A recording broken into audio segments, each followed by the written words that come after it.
Hello again. We are doing, we're on page 111, Chemistry Speaks. It's just some stories and things we want to be discussing in class. No homework questions on this particular part. Okay? All right. Starts off, it talks about back in 1608. Now, 1608, okay? Not long after the first settlers arrived in Jamestown. Okay, so we're turning back history a little bit here. John Smith writes to his bosses in London, in the London Company, and told them the kind of settlers that he wanted them to send to America. Okay? He wants, when you send again, I entreat you rather to send but 30 carpenters, husbandmen, that's farmers, okay? Gardeners, fishermen, blacksmith, masons, and digger up of tree roots. Okay? They will be well provided, then 1,000 of such as we have, for except we be able both to lodge them and feed them, the most will consume with want of necessities before they can be made good for anything. In other words, don't send people over here that does not have one of these skills. These are the people we need. The others we cannot afford to house and feed without them contributing something to us. So send people over that is ready to go to work, that knows how to do this. Okay? That was way back in 1608 that they were already doing that. Okay? So, you got to pay your way. Okay? So during the 19th century, that kind of people John Smith wanted, working people who would build and farm and invent, came to America and ship after ship after ship. And just in time, when all the new technology, I love the new technology, what they consider technology at that day and time and what we consider technology today, obviously is vastly different, but you also got to remember it had to start somewhere. Only 400 years. Yeah, it had to start somewhere. Without what they started, we wouldn't have what we have today. Yes, Hart. Like, that's a good example. Like if you look at the jobs, like nowadays, like from what I know, like most jobs are usually like has something to do with like computers and all that. But if you look at those jobs, like those are hard work. Those are hard working jobs. They are. Like, Yeah. You gotta be able to work really hard and not give up for a while. Yeah, this back-breaking labor is what this is. Absolutely. That's the way it was. The technology has made life easier. We talked the other day a little bit about some of you guys will actually, what you end up doing for a living is possibly hadn't even been created yet. That job doesn't even exist yet. Because the way that technology is growing in leaps and bounds, it's very possible that you guys will actually, in 15 years, be doing a job that doesn't even exist right now, that has something to do with technology. So it's really pretty exciting to think about it. Okay? Oh, yeah. For you, I'm too old to worry about it. I'll be sitting around going, wow, back in my day, I'll be sitting on my front porch hollering at the local kids like, get off my lawn. Get off my lawn with your hover. All right. Now, so they were needed to work in new factories, to settle land, to invent things. And immigrants did all that. Okay? Germans made up the largest single group of 19th century immigrants. Okay? Charles Schwartz was one of them, and he went with remarkable speed from immigrant to national leader. Okay? He had been a freedom fighter in Germany. And of course, when they lost, he has to take off. He goes to Switzerland. Okay, this is in 1848. So he was in trouble and he had to take off. But then he was kind of a brave guy. So he comes back to Germany to try to help get one of his old college professors out of jail. But he knew if he stayed too long in Germany, he's going to end up in jail also. So at 23 years of age, he takes off for America. Okay? And when he arrives in America, the Civil War hasn't been fought yet. Okay? And about when it came, he found that some people weren't free, And he wasn't the kind of person who kept quiet about something he thought was wrong.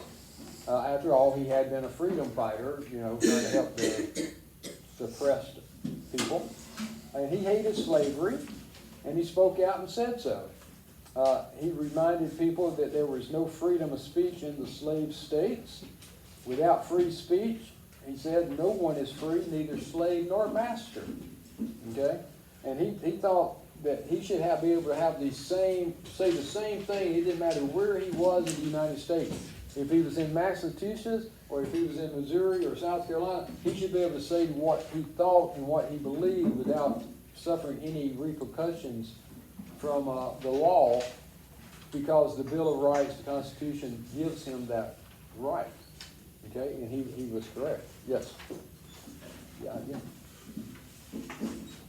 Okay.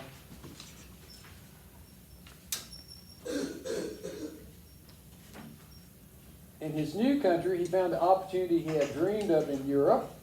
He studied law. He moved to Missouri. He became active in politics.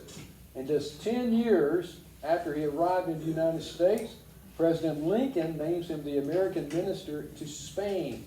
But he comes back pretty quick. He serves as a general in the Union Army during the Civil War. He becomes a newspaper correspondent and editor. And then he becomes a U.S. Senator from Missouri and the Secretary of the Interior. He was a public official who talked of conservation of the wilderness, fairness to Indians, when hardly anyone else thought about those things. Okay? So he was kind of ahead of his time as far as his beliefs and his thoughts of how people should be treated. Okay?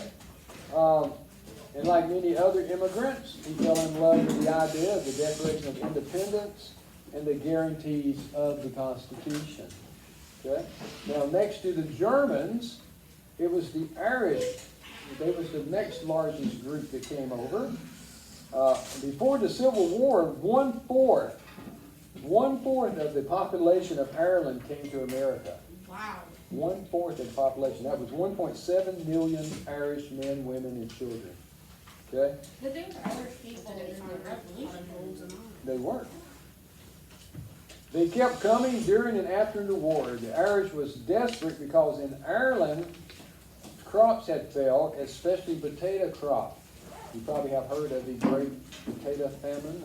Yeah, I bet those people helped So them. more than 1 million people starved to death during this time. Okay? Yeah, that's pretty What group bad. helped Like, them? Hold up. What group helped them? Because I remember seeing the anniversary of that, because when they got help, an anniversary of the potato famine, who helped them? I'm sorry, I don't, what did you ask? Who helped them out of the potato? Well, a lot of them came to Potatoes. America. I mean, they just had to No, the wait for the potatoes crops. did. When 1 million people died from starvation, there's wasn't a whole lot of help being offered apparently. Okay. Now, if you look on page 113, you'll see the map here where people came over. Remember we talked about how you had ports in California, you had a port in Louisiana, Bag on her head. and then you had Ellis Island.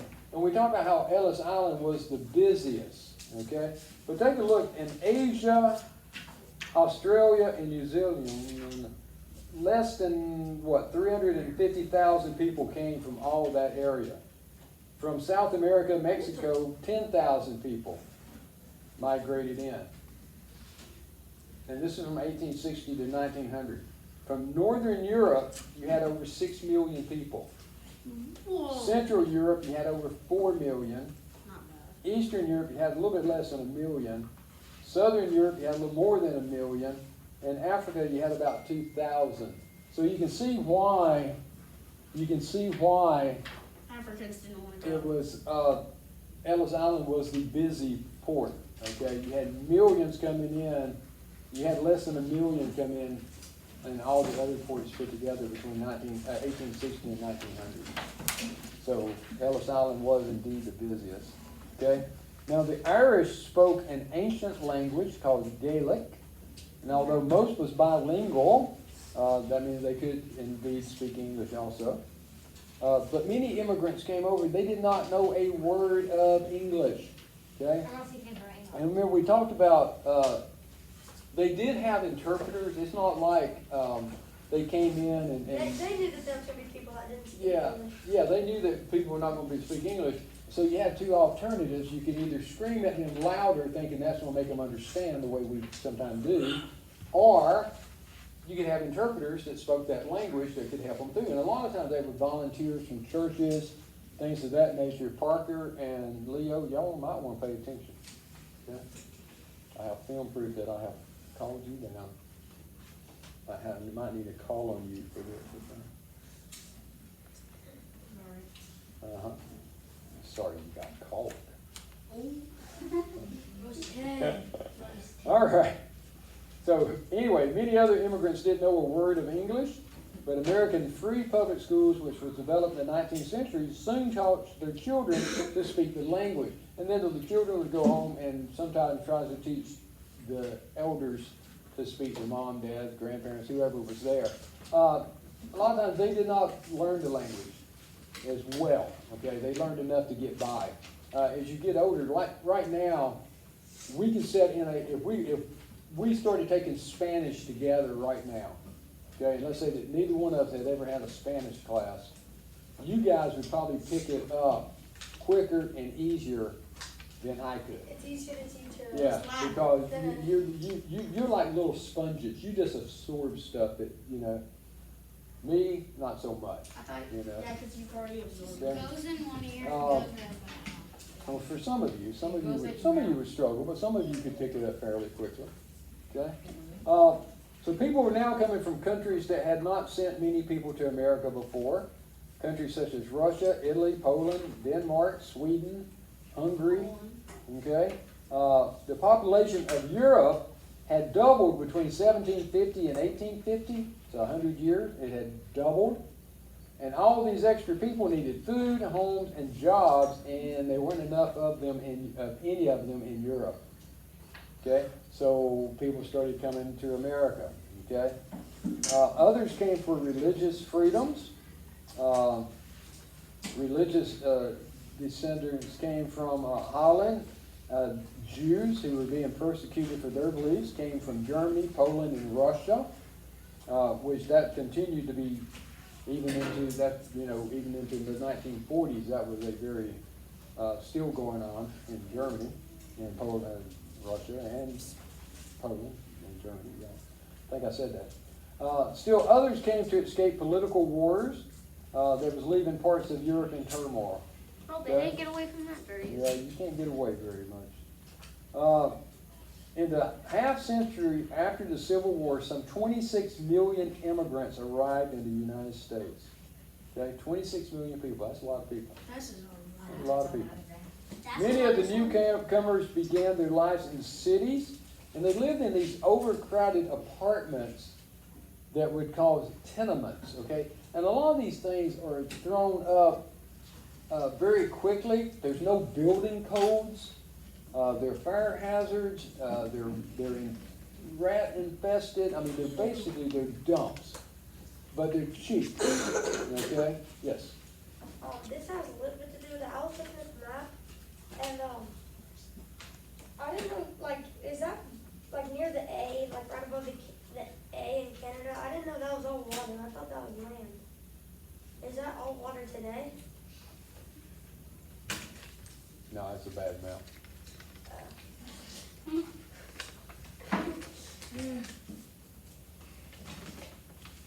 Anyhow, but sometimes you would have 8 families, and this is how they shared one bathroom. The truth of the matter is, if they did not have running water, didn't have electricity in some cases, so that means they did not have a bathroom. But you did have a lot of people living in these very cramped quarters, if you would, okay? Yes, Leo? So it's basically as dirty as like a hog shelter. No, it wasn't a hog You said it was shelter. like I rat mean, it was, infested. but crime was pretty high. Again, they were, rodent infested. I hate just dirty. I mean, you know, no air. I mean, it's not like they didn't have air conditioning or heat or I don't think even yeah, rich people had air anything like It's that. basically a roof over your head. Yeah, it was basically a roof over your head, a place, that's you know, it. a place to keep your stuff and hope nobody stole it. Okay. Most of the immigrants knew very little about America except that it was a land of freedom, but that what they wanted, freedom and a chance to work. Okay. So they came on steamships. If they were poor, they were crowded into the below deck area called hold or steerage. Yes, Parker. Wait, is this a picture of it on page 113?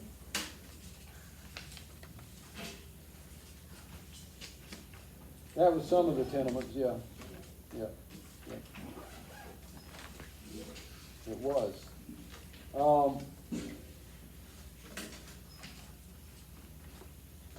Okay, so they came over on steerage, and it wasn't pleasant down there. We talked about that earlier. The trip cost about $30, but it took. I like that. It's real cute. Do your little horse trotty thing with your hands. Okay, but they had got it down to about 10 days. Most of the immigrants came into New York Harbor to a place called Castle Garden. And then after 1892, it became Ellis Island, of course. Well, it didn't become, but that's where they came, to Ellis Island. There they were checked before they could enter the United States. If they were asked if they had diseases. It shows you a picture here on 115. The doctor is looking at the little kid's throat, and he's got a little light looking down there. And he would ask, do you have any rashes? Have you ever had tuberculosis? And if he suspected that you had something, then he would turn you around and see how they all got little jackets on. He took a piece of chalk and he marked you. Okay? And that was an indication that, remember we talked about those This kid might have three staircases? Okay? If you went up the middle staircase, you were either you were going home, or you were going to be detained a little bit longer for more observation. If you had that letter on your back, that was the staircase you were going to be directed up. Yes? So, You're not going to lose your jacket, trust me. what would you do if you were dad and your wife and the 10 kids, 9 of them made it and one of them didn't? You had a choice to make. The question is, if you were married and you had 10 kids, but 9 made it, 1 didn't, what happened? What would you do? What would I do personally? Yeah. Kick him to the side and move on? No, I probably would go back. I'm not going. You can't send your child back by himself, and if they won't let him in the country, somebody's got to go back. Not everybody, but somebody's here. Yeah, somebody Yeah, had to go Bill back has with to him. go back. And that happened. I mean, families had to make that kind of decision. Okay, maybe mom didn't pass or dad didn't pass, but the other spouse and two or three kids might have been accepted. Does the whole family go back, or does just that one person that didn't get in, do they go back and hope that they can come back at a later date? That's actually kind of sad though. So, yeah, but these are the decisions that had to be made. And they had to be made fairly quickly. It wasn't like they had weeks to think about it and work through. These things had to be made pretty quickly for these people. So this is not easy, but that's a great question. Yes, Leo? So I was just looking at this map, and because like everyone went from ships, well, would people from Canada and Mexico just walk? Well, yeah, Because they're not like possibly, from yeah, another wagon, continent. things of that nature. Yeah, they're not going to. Because like I was just They're not thinking- going to get on a ship and fly and sell it, that Yeah, sort of because they thing. wouldn't. Because they're just like. Yeah, It's Canada, basically if you Canada. were connected, you didn't take a ship, obviously. If you're Canada or South America, you probably No, would like not get on a ship. Canada's doing pretty good though. They're Yeah, there's a lot of people coming from Canada. Yeah, it would be funny if you would just like, you're like, all right, guys, I think we're gonna immigrate. You just open your front door if you have one, and they're like, Just the walk American, out. no, it's your house. The American border's like 5 minutes away. All right. All right, guys, let's I know go. some guy lived in Canada. Okay. Now, you also had a guy named Jacob Riis. who was a boy who sailed from Denmark. He had read books about America, but the books he had read were about the Wild West.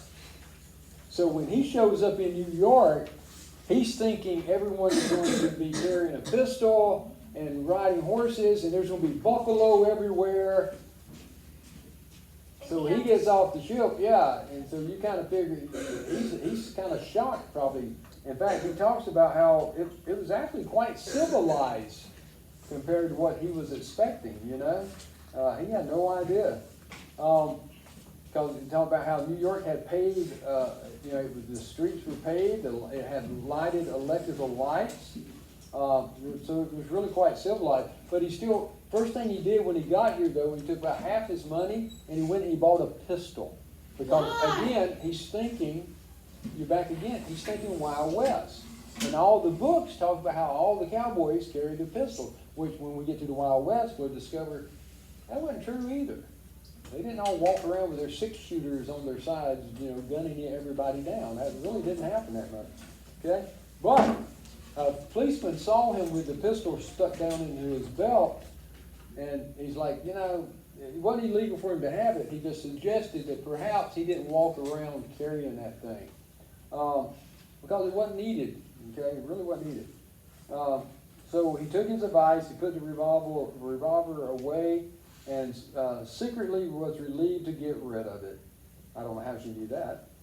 It was quite heavy to carry around. That I believe. If you ever seen one of those old pistols that they carried back in those days, some of those things were Pretty heavy. big and heavy. My dad has a 1911. I think it's like a Bolt or something Okay. like that. But he goes on, he got a job. He was very poor for the first 6-7 years he was in America. And then he landed a job as a newspaper reporter. And he wrote about the difficulties of life for the poor people in America. And then he took up photography and he started taking pictures. But he didn't take pictures of landscapes and things of that nature. He actually took pictures of poor people in their environment. And by doing things like that, he kind of brings awareness to that. So people, you know, it kind of brings that not everyone is well off. That you do have people that are struggling to make ends meet and things. So, you know, it's pretty good, pretty cool. All right, hope you enjoyed a little bit of that, and we will see you later.